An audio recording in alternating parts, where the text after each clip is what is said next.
নমস্কার বন্ধুরা, আজকের আমি সম্পূর্ণ একটা ইউনিক ধরনের একটা পিঠের রেসিপি আপনাদের কাছে শেয়ার করব। আর এখন তালের সিজন, সেটা আমি তাল দিয়েই বানাবো। আপনারা পুরো ভিডিওটা দেখতে থাকুন। আর এই যে এখানে কিছুটা তালের পাল্প আছে, আমি আগে দিয়ে তালটাকে ভালো করে পরিষ্কার করে আর তালের পাল্পটা বের করে নিয়েছি। এবার এখান থেকে এক বাটি আমার লাগবে, পুরোটা লাগবে না। এইটা দিয়েই আজকে আমি বানাবো। তার আগে একটা কাজ করে নেবো, সেটা হচ্ছে এই যে কিছুটা নারকেল আগে কুড়িয়ে রেখেছিলাম, এই নারকেলের মধ্যে 4 চামচ চিনি দিয়ে কিছুক্ষণ মাখিয়ে রেখে দেবো। মিষ্টিটা যে যেরকম খাবে সেই পরিমাণ মতোই নিতে হবে।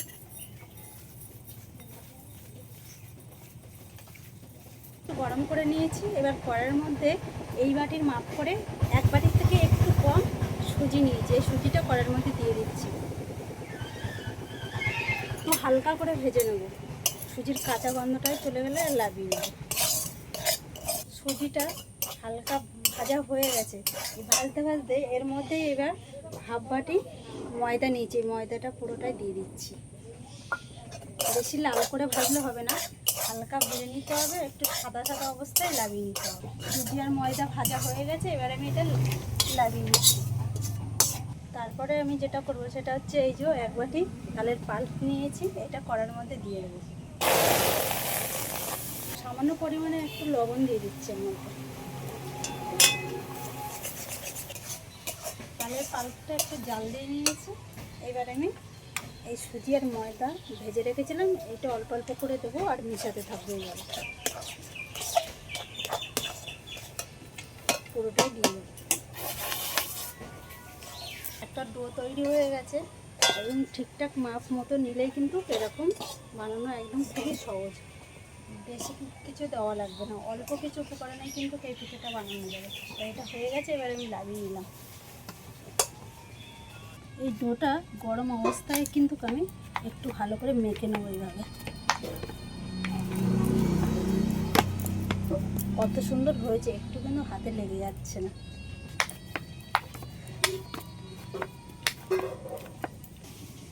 এই ডো থেকে এবার আমি লেচি কেটে নেব। লেচিগুলো একটু এরকম বড় বড় করে নিচ্ছি। 4টে হয়েছে। এই নারকেলের মধ্যে চিনি মাখিয়ে রেখেছিলাম, আর চিনি থেকে কিন্তু জল কেটে গেছে, কতটা নরম হয়ে গেছে। এই জলটাকে মারার জন্য এই যে এখানে 1 প্যাকেট গুঁড়ো দুধ নিয়েছি, এইটা দিয়ে দেবো এর মধ্যে।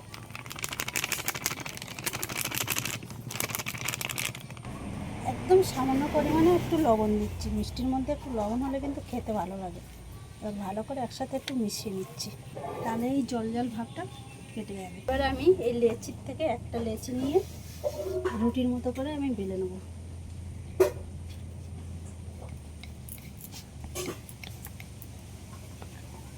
হালকা এটা আমি রুটির মতো করে বেলে নিয়েছি।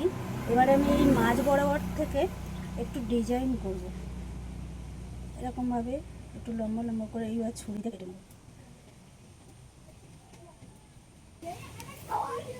এবার আমি যে নারকেলের যে পুরটা বানিয়ে রেখেছি, এখান থেকে অল্প করে নিয়ে নেব, নিয়ে আর এরকমভাবে দিয়ে দেবো।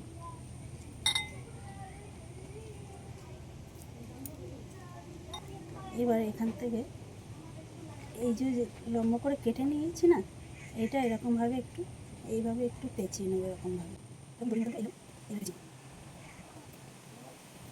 এই সাইডটা এইভাবে একটু মুড়ে নেবো, এরকমভাবে ভালো করে একটু ভালোভাবে এইভাবে চেপে চেপে মুড়ে নেবো, যাতে পুরটা না বাইরে বেরিয়ে আসে।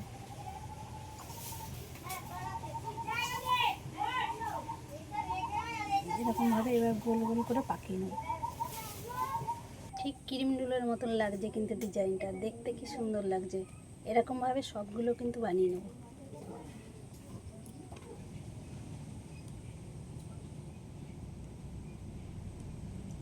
দড়ির মতন যুক্ত থালা নিয়েছি, থালার পরে একটু তেল লাগিয়ে নিচ্ছি। এইভাবে হাত দিয়ে চারিধারে একটু তেলটা ভালোভাবে লাগিয়ে নেব।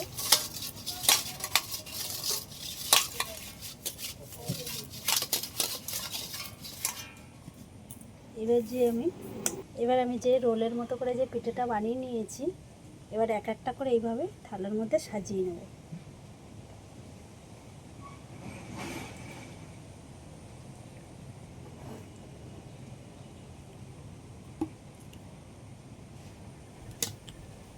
কত সুন্দর লাগছে দেখতে। কড়াইয়ের মধ্যে আগে দিয়ে জল বসিয়ে দিয়েছিলাম, জলটা হালকা একটু গরম হয়ে গেছে।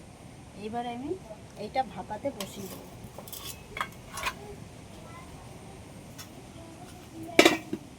5 মিনিট মতো ভাপিয়ে নিলেই হয়ে যাবে। 5 মিনিট হয়ে গেছে, এবার আমি ঢাকাটা তুলে দেখবো কেমন হয়েছে। হয়ে গেছে, এবার এটা আমি লাগিয়ে নেব।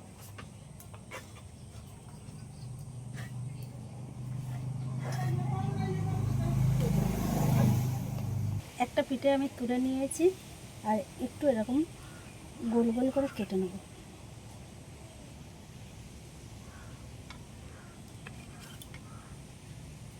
কত সুন্দর লাগছে দেখতে।